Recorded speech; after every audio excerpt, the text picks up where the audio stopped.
What is going on, YouTube? Welcome back to another video, and in today's video, we are going to go over one of the coolest facts ever. Mammoths are going to be brought back probably within our lifetime. And I know that doesn't seem cool to everybody else, but I mean, come on guys, it's mammoths. How awesome could that be? On the flip side of it though, there's a lot of controversy on whether or not they should do it, whether or not they can do it, which I think is pretty much established that they can. The method in which they are going to do it, and whether or not what they bring back will actually be mammoths, and where to put them. So there's a lot of answers to this, and primarily it's easy. One, they've mapped the mammoth genome, so now they can pretty much do this. They're going to modify a Asian elephant egg, which is the closest living relative we have of mammoths, and they're going to put that into an Asian elephant surrogate, and when the baby is born, it will be a mammoth. Now, the fun part about this is like, mammoths took a really long time to gestate, just like elephants do now. And that means it's gonna take a while. Now, my controversy behind this is Asian elephants are already an endangered species. So we're gonna use one endangered species to essentially bring back another endangered species. In my opinion, I think they should put this off for a couple of years and maybe just make more Asian elephants. But I digress. And there's a lot of other things that go into it, like for instance, where do we put the mammoths? Well, there's an easy answer to that too. Pleistocene Park. It's a place out near the steppe. It's got pretty much the right conditions for them, and they've already tried to reintroduce Ice Age animals there to fix the climate. I can go into a whole other video on Pleistocene Park, and if this video gets 10 likes, I'll do that next. But we know where we're going to put them. And will they fall back into their old niche? Who's going to teach these mammoths to be mammoths? All kind of like a weird question, but today we're going to go over some of the hot points from this article that I found, and we're going to go over that. And with all that being said, let's go ahead and get into this article. Like I always like to say though, guys, I don't own the rights to these articles. I just use them to push along information. This particular one is coming from npr.org. Please go over there and show them some love. This is: scientists say they could bring back woolly mammoths, but maybe they shouldn't. So obviously this is going to be kind of the counter argument to bringing them back. So this is a good thing for us to go over. All right, so using recovered DNA to genetically resurrect an extinct species, the central idea behind the Jurassic Park films may be moving closer to reality with the creation this week of a new company that aims to bring back woolly mammoths thousands of years after the last of the giants disappeared from the Arctic tundra. Some say reintroducing mammoths could help reverse climate change. Church and others believe that resurrecting the mammoth would plug a hole in the ecosystem left by their decline about 10,000 years ago. Although some isolated populations are thought to have remained in Siberia until about 1700 BC, the largest mammoths stood more than 10 feet at the shoulder and are believed to have weighed as much as 15 tons. Mammoths once scraped away layers of snow so that cold air could reach the soil and maintain the permafrost.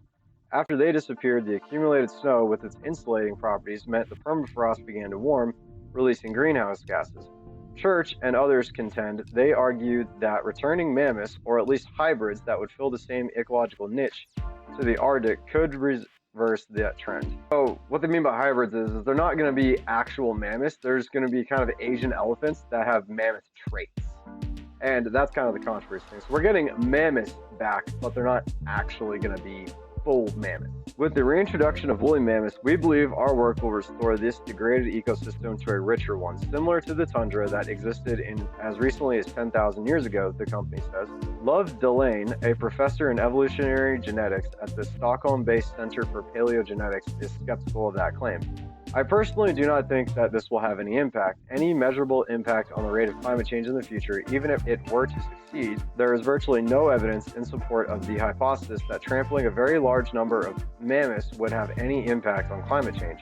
And it could equally well, in my view, have a negative effect on temperature. The technique might be better used to help endangered species, but even if researchers at Colossal can bring back mammoths, and that is not certain, the obvious question is, should they? I can see some reason to do the first steps where you're tinkering with cell lines and editing the genomes. I think there's a lot of technological development that can be done, and we can learn a lot about how to edit genomes, and that could be really useful for endangered species today.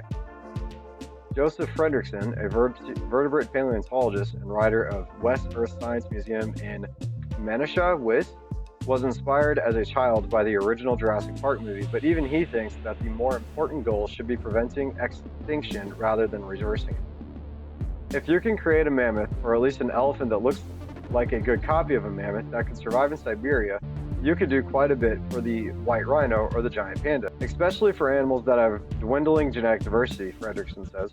Adding older genes from the fossil record or entirely new genes could increase the health of those populations.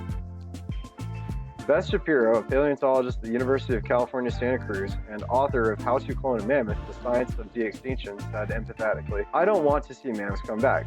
It's never going to be possible to create a species that is 100% identical," she said.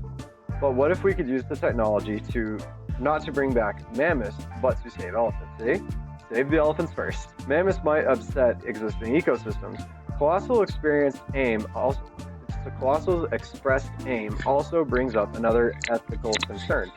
Although the extinction of the mammoth thousands of years ago left a gap in the ecosystem, that ecosystem has presumably now adapted, at least imperfectly, to their absence. There is a new normal that has existed for thousands of years, that has adapted to the continual changing climate, Fredrickson says.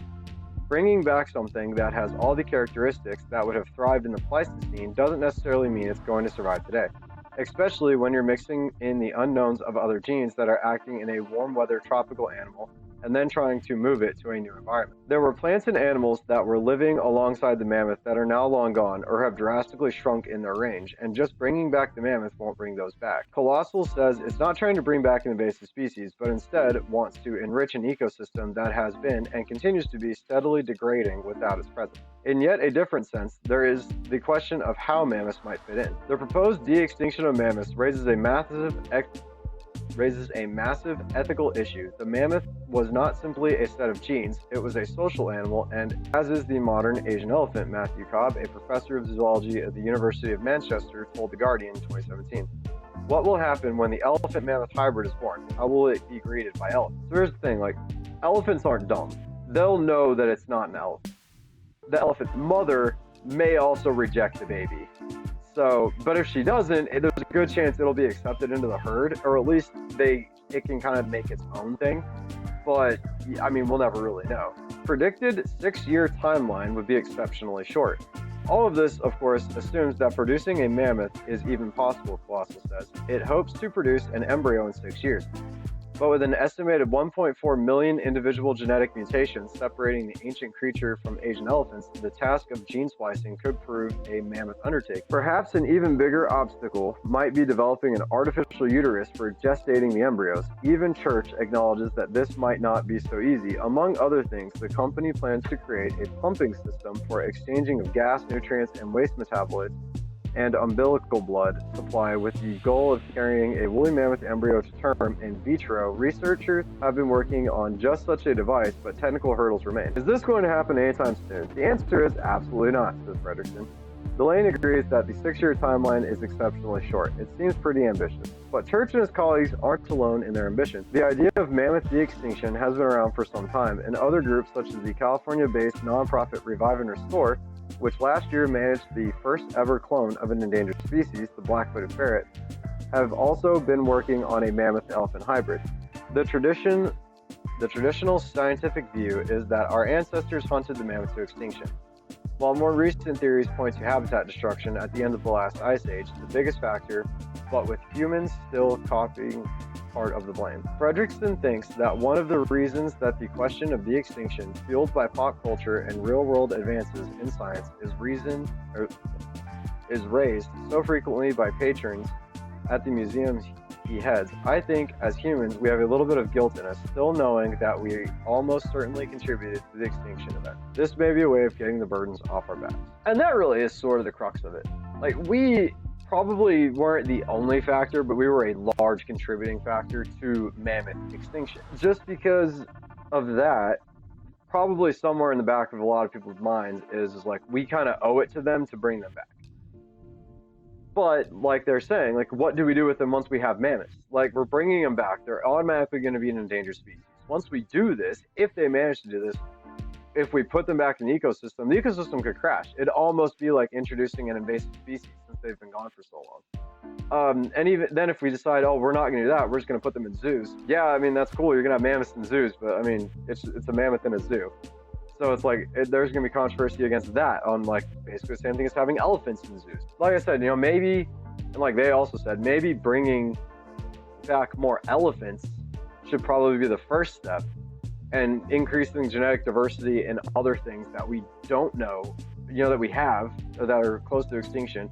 Even bringing back the black-footed ferret, that was a huge monument. So that's one more black-footed ferret, and you got tons of museum specimens that you can do that with, and we've proven that this could potentially work. I don't know.